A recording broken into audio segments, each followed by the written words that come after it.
é o Evangelho segundo Jesus, o Cristo, o Senhor de todos, aquele em quem todos os que são, existem, são nele. Eu quero ler para nós hoje,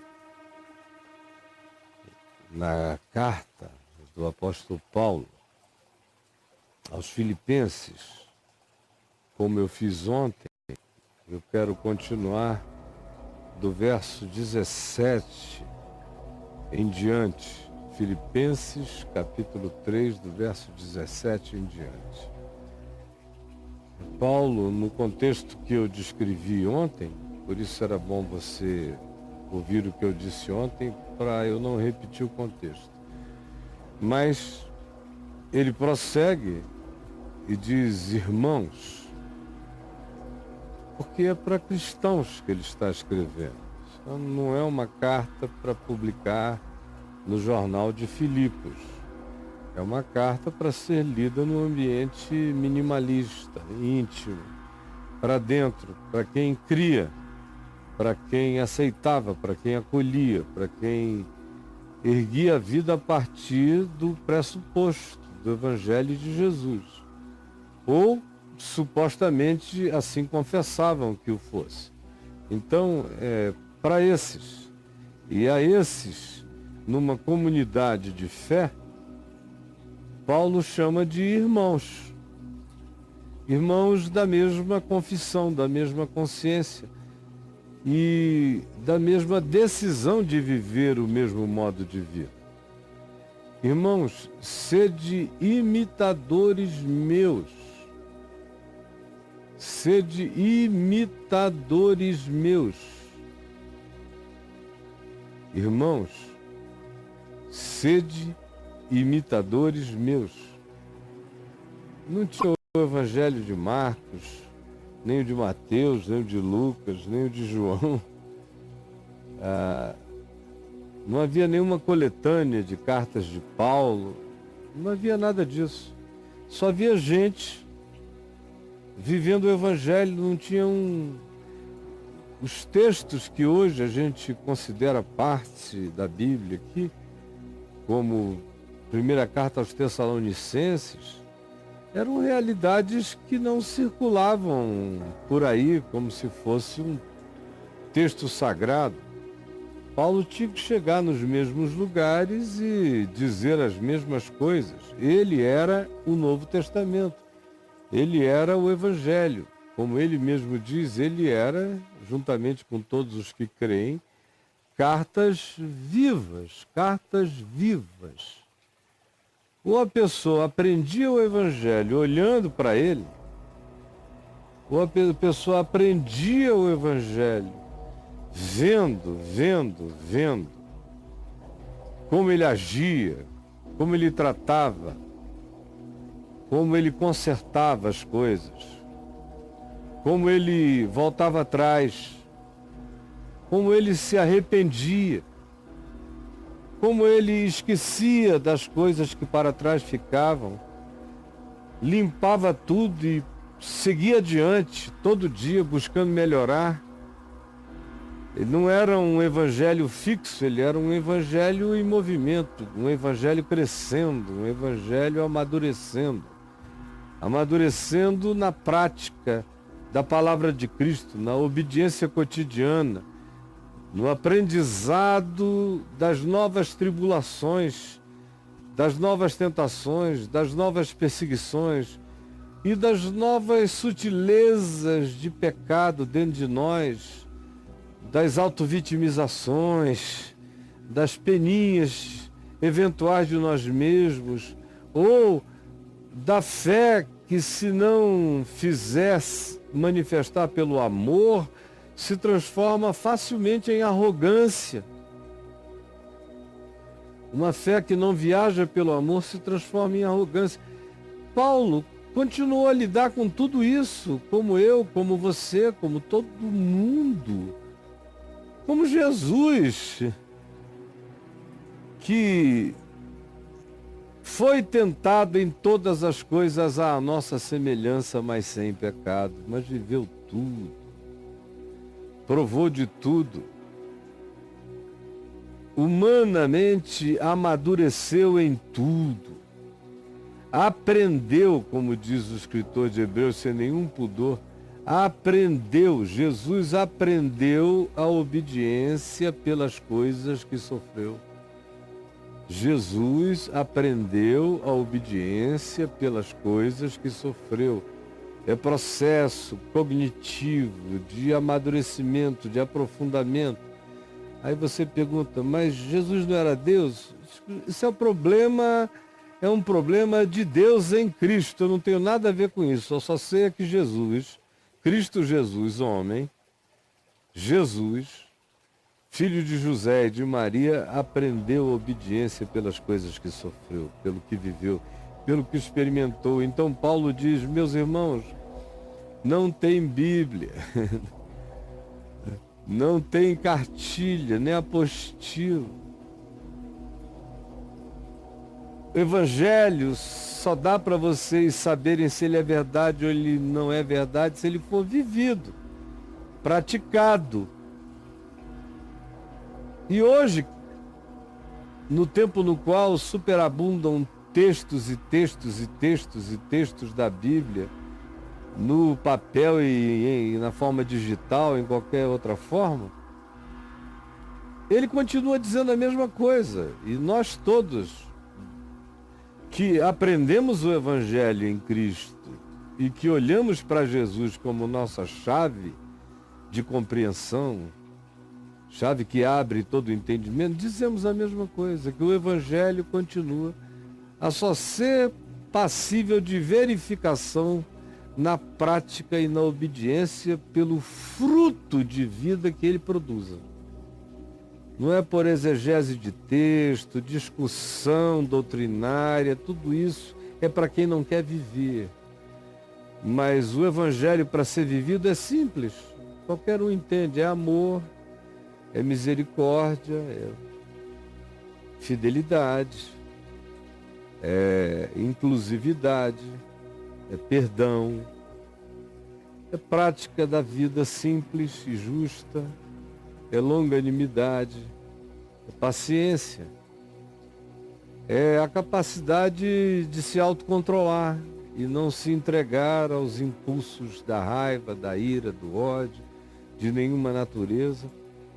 E aí, na prática, no dia a dia, quando a gente tem tanta chance, toda hora, tem tanta gente nos dando chance de nós exercitarmos paciência, perseverança, perdão, graça, longanimidade. O mundo é uma fábrica de oportunidades de fazer a gente melhorar, não porque todo mundo à nossa volta seja bom, mas justamente muitas vezes pelo contrário.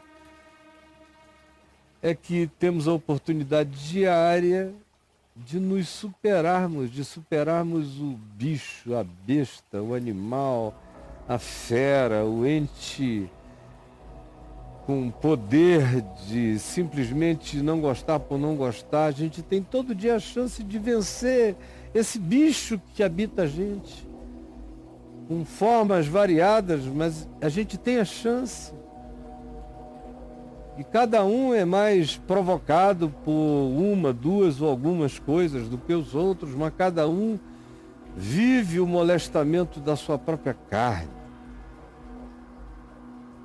da existência contingenciada no espaço-tempo por esse corpo de morte e de decadência e de confusões químicas, psíquicas, orgânicas e por toda a capacidade idiotiva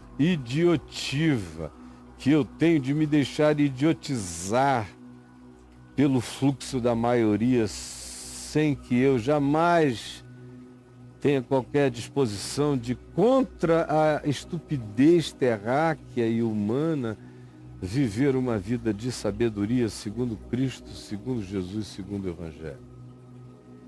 Então, meus irmãos, o Evangelho só dá de fato para ser conhecido se ele for vivido, se ele for experimentado. Como Jesus diz em João, capítulo 7, do verso 14 ao verso 17. Se alguém quiser saber se é verdade, então pratique. Porque se não praticar, não vai saber. Ele não está à disposição de demonstrações para comprovações teóricas e externas. Na externalidade, você pode ter no máximo a observação do testemunho daquele que, em vivendo o Evangelho, se transforma numa carta viva. E você diz, meu Deus, como a vida dele é tão diferente do que eu até hoje manifestei como existência. Mas só vai ser verdade para você no dia que você tiver a coragem de botar o pé no abismo e andar no nada, confiando em Jesus. De todo o coração, aí você vai. Pela prática extrema, é extremo colocar o pé no vazio, no nada, crendo que tem caminho. Quando você faz esse loop de consciência, isso acontece pela coragem da fé e da entrega, aí você prova. E você começa a se tornar uma carta viva de Cristo. Um evangelho vivo. Há 4 evangelhos no mundo? A minha resposta é, infelizmente, sim. Porque deveria haver 1 bilhão de evangelhos no mundo. Porque o que se diz é que há mais de 1 bilhão de cristãos na Terra. Tinha que haver pelo menos 1 bilhão de cartas vivas, 1 bilhão de evangelhos. Cada um conforme a sua personalidade, convertida ao amor de Deus em Cristo Jesus, expressando seus dons, suas graças, seus talentos, como cartas vivas de Deus no mundo, mensagens sublimes, chegando com cara de aula de química, de física, de matemática, de medicina, de serviço contábil, de marketing limpo, de qualquer que fosse a coisa dada a nós para fazer, feita como um evangelho, como um tutorial de Cristo, em qualquer que seja a direção, na relação que a gente tenha uns com os outros. Sede meus imitadores. E observai, ele dá a permissão para o cara ficar de olho nele, para botar o COAF dando informações detalhadas a respeito dele. O pessoal aí não quer nenhuma informação publicada e entra na justiça contra a verdade do que foi apurado, em nome da legalidade, dizendo, mas não era legal revelar tantas coisas com tantos detalhes. Não importam, portanto, nem as coisas, nem os detalhes, nem as verdades, mas sim se é legal ou não é legal o processo revelador. Embora o processo legal ou ilegalmente tenha revelado a criminalidade do que ali existia. Esse é o mundo do advogado do diabo, do filme, quando ele gargalhou e disse, o século XX foi inteiramente meu, mas o que vem pela frente é mais ainda. Haverá tantos advogados usando a lei contra a verdade no mundo que já não se saberá nem mais o que é verdade na terra. Alguém pode negar? Meus irmãos, sede meus imitadores e observai. Pode botar o COAF em cima de mim, observai. Os que andam, eu e os que de fato se irmanam a mim, aprendem a Cristo em mim e comigo. Aprendem a Cristo em mim e comigo. Sede meus imitadores e observai, olhai, os que andam segundo o modelo. Para ele, o Evangelho não é uma doutrinação, é um modelo de encarnação, é um projeto de vida. Para que até o analfabeto saiba ler, porque vê a vida. Até o cego possa discernir, porque sente o espírito doente vivente que está com ele, passa por ele, cuida dele ou com ele conversa. Sede meus imitadores e observai os que andam segundo o modelo. Não é um doutrinarismo, é um modelo de vida. E que Paulo diz que tendes em nós. Seminário é essa prática plena e abundante, variada, diversa e inequívoca do Evangelho em todas as dimensões da vida. Olhem para a gente, vejam a mim e os que comigo apresentam e se comprometem com este modelo de existência. Pois muitos andam entre nós, que não são assim, mas andam entre nós. Falam o nome de Jesus entre nós, mas não são assim. Pregam entre nós, mas não são assim. Passam-se por alguns de nós, mas não tem nada a ver com o nosso espírito. Eles falam as mesmas palavras, mas os conteúdos são completamente diferentes. Então, cuidado, observem, vejam o Evangelho vivo em mim e nos que andam segundo o modelo que tendes em nós, segundo a prática viva do Evangelho de Deus em Cristo. Porque há muitos andando aqui entre nós, dos quais repetidas vezes eu vos dizia, e agora eu vos digo até chorando, em lágrimas, que eles são inimigos da cruz de Cristo. São pervertedores do que Jesus fez, são negadores do que já está feito, consumado, acabado, realizado em Cristo Jesus. Eles querem recomeçar de novo, eles têm sempre um novo ponto a dar, eles têm sempre um novo modelo a acrescentar, eles têm sempre um novo mover a criar, eles têm sempre uma revelação nova a praticar, mas o Evangelho mesmo, nele não vivem, e cada coisa que inventam negam o que Jesus já fez, já acabou, já finalizou, já realizou, já consumou, já definiu. O mundo já acabou em Cristo.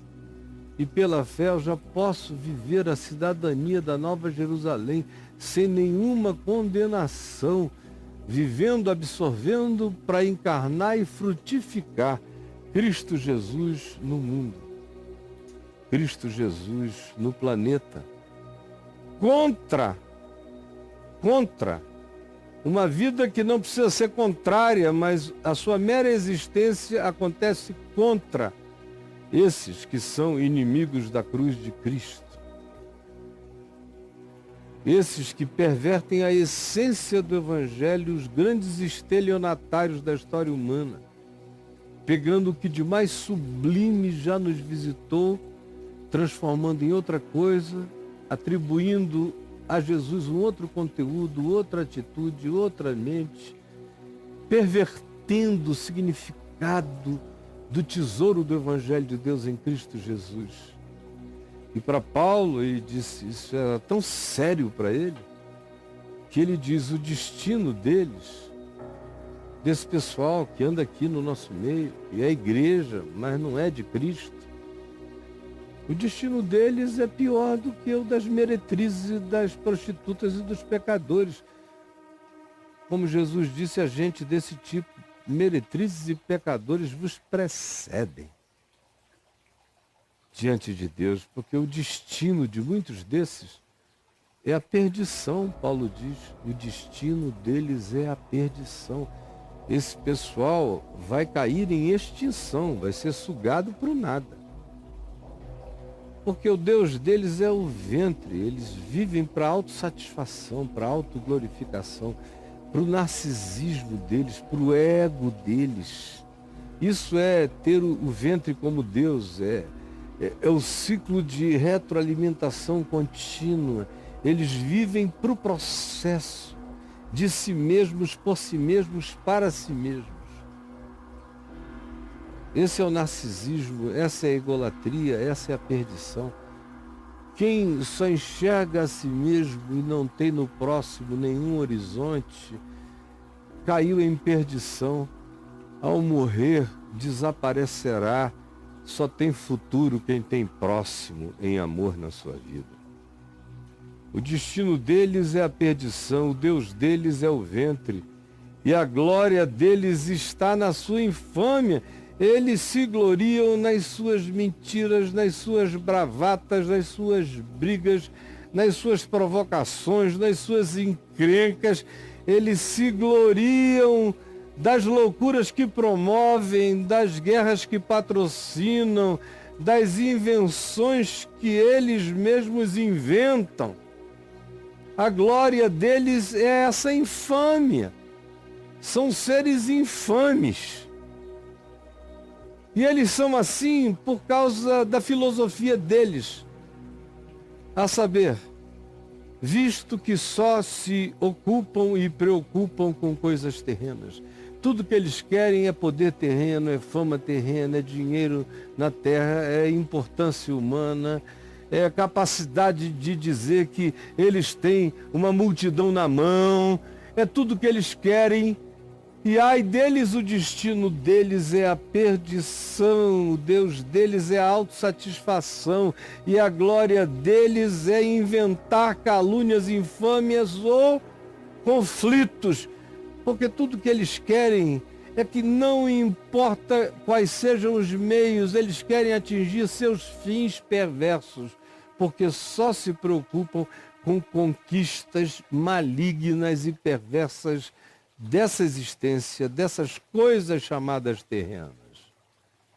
Agora, quem entendeu o Evangelho, quem é de Cristo, quem não só usa o nome de Jesus, mas encarna Jesus,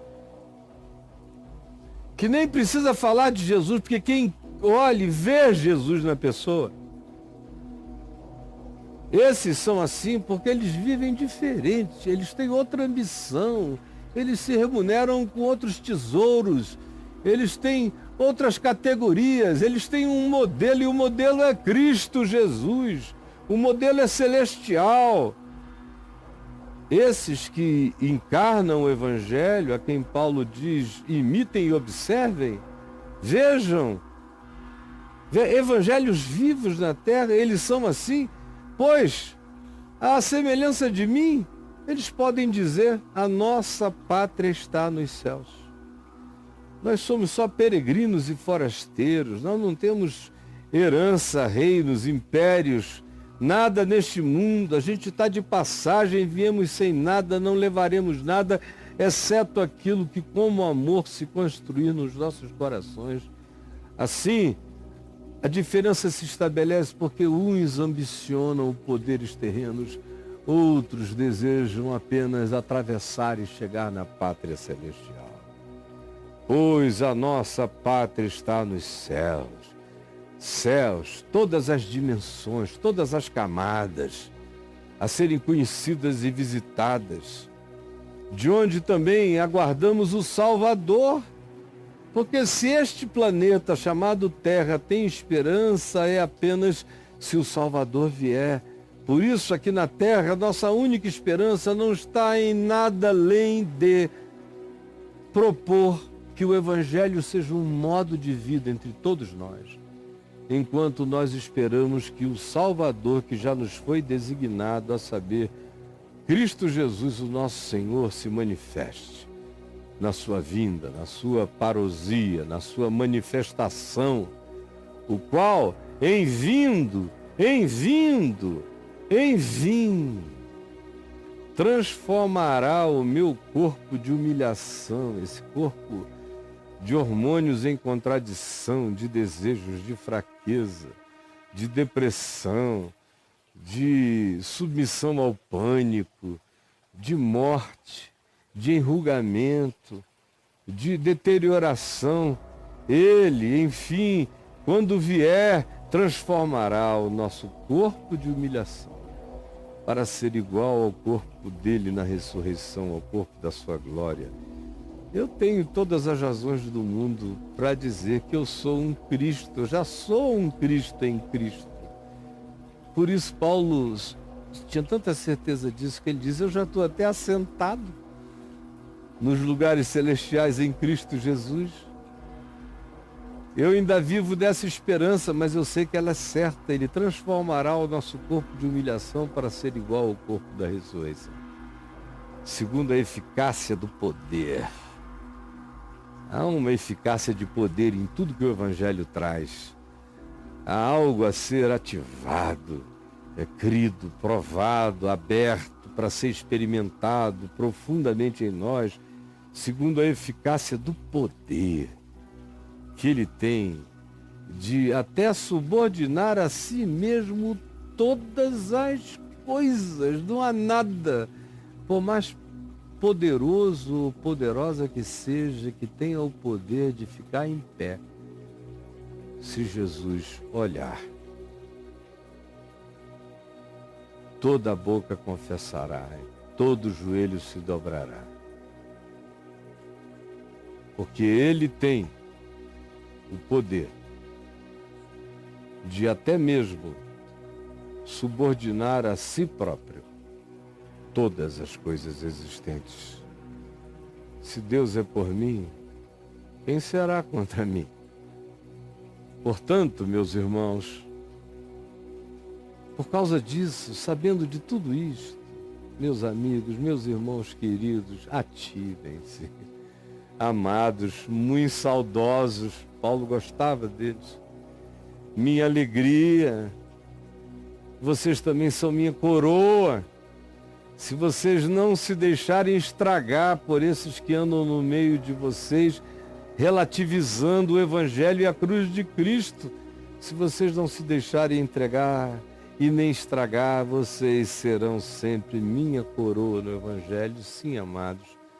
Permanecei desse modo, seguindo esse modelo, sendo vocês esse Evangelho, andando dessa forma firmes, sem titubeio, ativados eternamente no amor de Deus que está em Cristo Jesus, o nosso Senhor. Por favor, Jesus, permite que outros, muitos, tenham entendido, outros muitos. É tão simples compreender se não houver o véu maligno na mente, embotando a compreensão, cegando o entendimento, com as tábuas de pedra, de leis e de doutrinas e de mandamentos humanos. Tira essas traves dos nossos olhos e ajuda-nos a enxergarmos com a simplicidade dos que não precisam fazer nem esforço, porque é tão óbvio que os mais simples podem entender e os mais profundos se regozijam na profundidade da simplicidade carregada de incomparável luz de revelação. Por favor, faze assim por cada um de nós e por mim no dia de hoje também. É o que eu te peço em teu nome, Jesus. Amém.